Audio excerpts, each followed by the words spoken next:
শীতের তীব্রতা কিছুটা কমতেই কুড়িল পূর্বাচল সড়ক দিয়ে মানুষের স্রোত আছড়ে পড়ে Bangabandhu Bangladesh China friendship exhibition সেন্টারে। মেলার ষষ্ঠ দিন আজ দেখা গেল ভিন্ন এক চিত্র।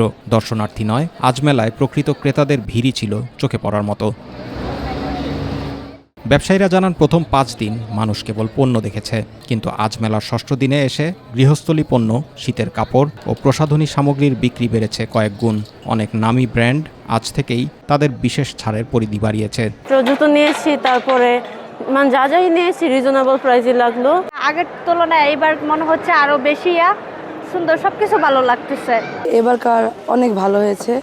এখানকার পরিবেশ এখনো কেনাকাটা করি নাই, করব। তুরস্ক, ভারত ও ইরানের প্যাভিলিয়নগুলোতে বিদেশি কার্পেট ও গয়নার আকর্ষণে ভিড় করছেন নারী ক্রেতারা। স্টলগুলোতেও এবার কর্পোরেট ক্রেতাদের আনাগোনা ছিল লক্ষণীয়। যদিও ক্রেতাদের পণ্যের উচ্চমূল্য নিয়ে কারো কারো অভিযোগ রয়েছে, তবে মানের দিক থেকে এবারের মেলাকে এগিয়ে রাখছেন ক্রেতারা। অপরদিকে শীত একটু কমলে বেচাকেনা বাড়বে বলে আশা করছেন ব্যবসায়ীরা। ভালো হইতেছে, প্রথম 2 দিন একটু কম, এখন তো মোটামুটি আসতেছে লোকজন। আশা করি ইনশাল্লাহ ভালো হবে। শুক্র শনি 2 দিন আশা করি এই কদিন ইচ্ছে ভালো হবে। এই আশায় আমরা দোকান সুন্দর করে ডিসপ্লে করতে আসি, মালটা উড়াইতে আসি। এই 2টা দিন আপনার ছুটির দিন, সরকারি ছুটির দিন, এবং টিএস অফিস আদালতে এই সময়টা বন্ধ থাকে। তো সেটাতে আমরা আশা করি কালকে থেকে আমরা একটা ভালো রেজাল্ট, ঠিক আছে, আরও ইনশাল্লাহ পজিটিভ, ঠিক আছে, পাওয়া শুরু করবো। 20-25 দিন রয়েছে, আমরা আশাবাদী যে আমাদের মেলা জমজমাট হলে আমাদের বেচাকেনা ভালো হবে। জুবাইর রহমান, মাই টিভি নিউজ।